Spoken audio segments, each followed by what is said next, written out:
Ladies and gentlemen, kings and queens, welcome back to another video. It's your host, your average chess guy, and we're going to get into another video of chess. And today we're actually going to finally open up the book of openings, and I'm going to share one of my favorite openings that I use for white called the Vienna Game. Very great opening, very fun opening for me, and to me using this opening helped me increase my elo. So I'm going to share it with you, and let's get into it. All right, so to play the Vienna game, you play as white, and you start off with e4, and your opponent then responds with e5. Then the Vienna game is when you play knight c3. This is the Vienna game opening, and I'm going to show you. There's a couple things that black can do, but I'm going to show you what I see most of the times with in playing my games. So, and I'm 1400, so just to give you an idea. So most people would play the natural move knight f6, which is perfectly fine. It's just attacking the pawn, and just two knights. Now here's where the juiciness of the opening and one of my favorites come in, when you play pawn to f4. This is called the Vienna Gambit, and essentially accepting the gambit is practically losing for black. White would just have a big advantage developing its pieces, and most likely would win the game. You just got to know what you're doing. Also, this is just main ideas of what I see in my games and what I play, and you just have to still practice the games, practice the opening, and explore with the database of like other variations that black might move, other lines that black might do. So after you do this, if they take, you push. Reason why you push, you attack the knight, and the knight literally have no squares that can go forward. If he goes over here, my knight eats. If he goes over here, and the queen protects all of this. So practically, if he moves to any of these squares, available squares, he's going to get eaten. Obviously, he can't go to his own pieces, because that's his own. It's clogging up those squares. The only safe place for knight to go is to move backwards. But of course, that's counterproductive because you're undeveloping your piece. And in this situation, it's simple. The next thing is the danger of this variation, because we moved to the dangerous f2 pawn, the king is open. So the only check that's available is this queen check. So we have to do knight f3 to block that queen check. Once we block the queen check, then we're developing a piece, we're blocking the check, and we're safe. Black might do something like, okay, develop a knight, you can push this pawn to later take this, and it's protected by this other knight. Black might push this, you can pin the knight with the bishop, and as you can see, black is still not developed and only have a knight out with some pawns pushed. And look how much incentive we have. After you pin the knight, a nice variation here is they would take to e5. You take the knight, checking him, he takes back, and then essentially you pin this pawn to the king so he can't take back. And then let's say he does bishop or something, then essentially you can take with check. He protects the check, and then you just take back the pawn. You gambit. You pretty much gambit, and this is great. If he takes, you take. This attack on this pawn, attack on this pawn. So this bishop can't move out, and then you're literally available to castle king side or queen side, whatever you want, essentially. So look into the database about other moves black can do, but essentially you can see how this is pretty much winning for white. Another variation is if white moves. If you do here, you go here for the Vienna Gambit, and white moves d6. Well, in this case, you just kind of play chess, but for the most part, you develop. He's probably going to develop. Pin the knight, or here is fine, whichever one. I like to pin the knight because taking the knight and damaging structures is my favorite thing. But also just making sure this piece doesn't move and having a nice attack on the king is awesome.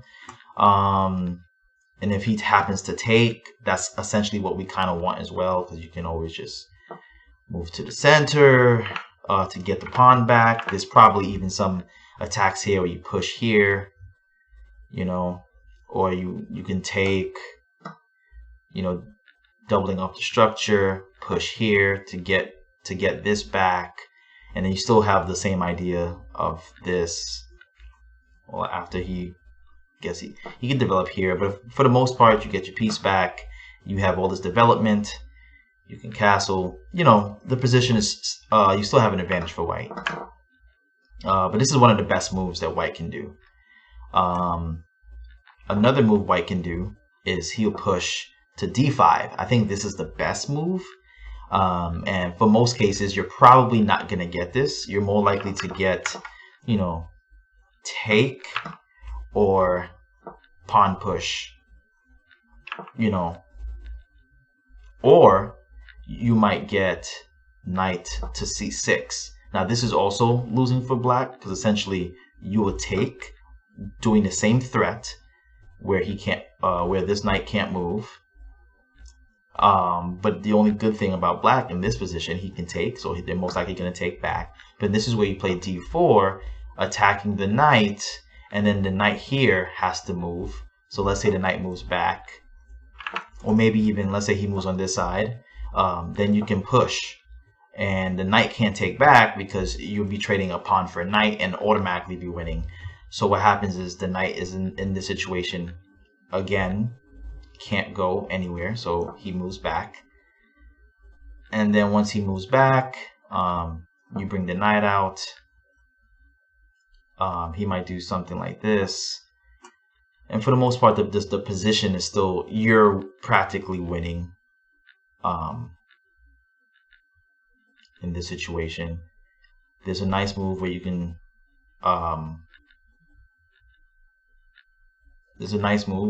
go here, he takes, and then you castle, gambiting another pawn. And then you move over here, threatening like a fried liver, attacking this pawn, and you have this coming up here as well. And then if he takes again, sacrificing a knight, then you practically is winning, because after like bishop to f7, he moves down, check, and as you can see, it's probably losing for black, because he's probably going to go over here. Then you can queen f3. He can even block with the knight if he wants. You just take it right back, check. It's practically checkmate here. The only move he got now is just to block with the bishop, and then you just checkmate him here with the rook. So you can see how deadly this opening can be. And most importantly, if the king steps away from the queen, that's just a free queen with a check, you know. And I don't even know, I didn't even look at this variation because I don't normally get this anyway, but essentially you don't really have much moves. You go over here, and what is he actually going to do in this point? I guess you can do a check over here, probably. Or, I don't know, you're practically losing. You just got to figure it out at this point. So, pretty much, accepting the gambit is bad, as well as playing knight to c6 is just straight up bad, because you don't even lose a pawn, so it's not even a gambit. You just take, boom, and it goes on. So that's why you don't take. If you're black, you don't take, and you're most likely supposed to play d6, which we went over, and d5. Now this position, this little zigzag looking Z from Tetris position, as white, you're supposed to take on e5, and then the knight, the same situation happens with the knight, so the knight ends up taking back, attacking this.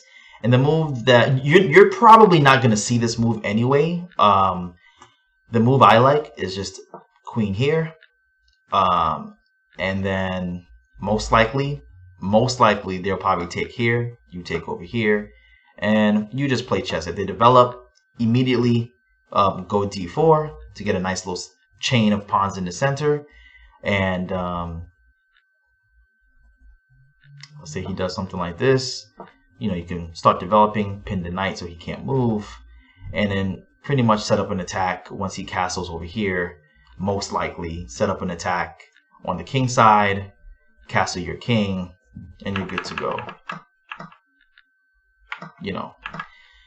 So, any other move, you just have to look at the database. There's other variations here. It's very, I think the main line is probably just like bringing out your bishop. He takes, you take, he could possibly push this, which is a variation, but I don't normally get that. So you can look into that, more deeply into that. He can play here.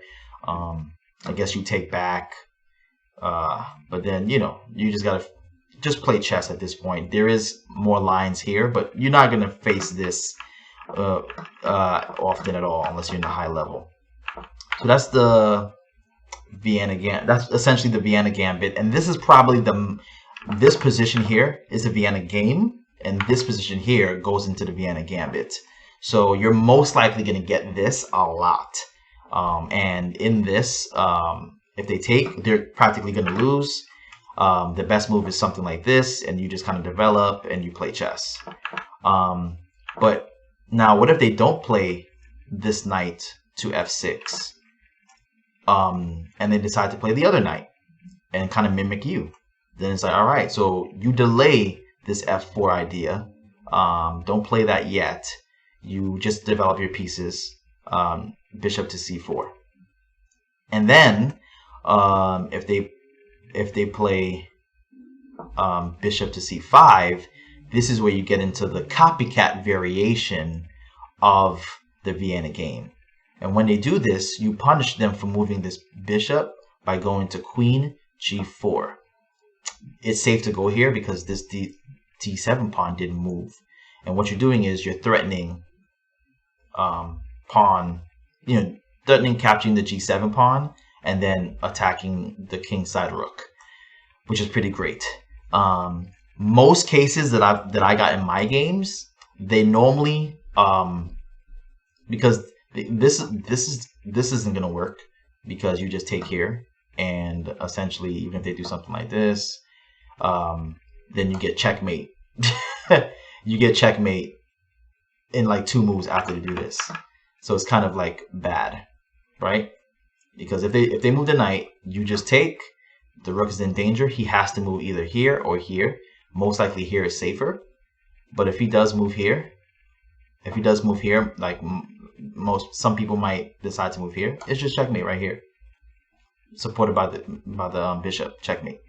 So that's kind of dangerous, and you lose a pawn. So black doesn't normally do that. Black might say, you know what, let's push. And if they push, then you can just bring the queen back to f3, threatening checkmate again. And then it depends on how they play. You'll figure it out. But the main idea here is really most people that I play, they protect this pawn going to queen f6. But that's where the magic happens. When you go to queen f6, you then attack knight to d5, attacking the queen and getting a rook, attacking this pawn to c7, forking the king and queen in the next move. And this is where the magic happens, pretty much. But however, most people is gonna think, oh my gosh, my queen is hanging. This queen is hanging because of this. This g7 pawn is also hanging if the queen moves out of the way. And then on top of that, this pawn on c7 is hanging a fork on the king and rook. So most people, they see, oh my god, this f2 pawn is hanging on his side. Let's take it. So they take it thinking it's mate. Is not, because here the queen is attacking all the squares. The only square you have left is to move here. And some people might think this is checkmate. It is not checkmate. You get a free queen if they make a blunder, which might happen. So just remember that you have that availability. So once they do this, the next move for white is knight h3. In this case, once you move out the way, he's like, what do I do? And this is still hanging, so he might, let's say he pushed this because it's still hanging. You still have this option for one, but in this case, you do knight h3, attacking the queen, and literally the queen can't go here, can't go here because the queen and pawns will eat it. Can't go here because of the pawn and queen. Can't go here because of the knight. Can't go here because of this pawn, and can't go back because of this knight. And you can't go anywhere here because of the rook and the king on this square. So you literally can't go here. Can't take because of the queen. Can't go here because the bishop and the king. Can't go any of these squares because boom, boom, boom, boom. And you can't go here either. Can't go here because I take you. The only square left for the queen to go is to d4. And in this case, he's threatening to take the bishop. But just protect the bishop by pushing d3. And essentially, the queen is almost trapped. Because in this situation, the queen is closed in everywhere. Can't go back any of these squares. Can't go in here. Can't take anything. And yeah, so let's say he does something like this. You can literally just push c3 because the bishop is protecting this pawn, and this is also protected, and the queen is essentially trapped inside. The only way for the queen to escape is to, I believe, push this bishop away first, moving over here, and then when you push here, then it kind of escapes. And even then, like, you still have this move. Well, in this case, well, since he moved back, you know, sorry about that. You can take or whatever, but you still have, you can still pressure the queen to get out the way. And it's at this point, black is on the defensive, running away and stuff like that, and you just have, you just have the upper hand. It's practically, it's practically your game. Yeah, but so this is pretty much the Vienna game. Ideas that I normally come across, yeah, I think that covers most of the things that I come across playing my games. And if you get those positions, then you're good to go. Now, however, some people might not even play e5. So they don't play e5 and they play something else like the English or the Sicilian. Then you're kind of the Sicilian defense, then you're kind of like, okay, you're in a whole different opening and you can't do the Vienna game. I like to go f3, and well, this is a whole other opening that we can't get into.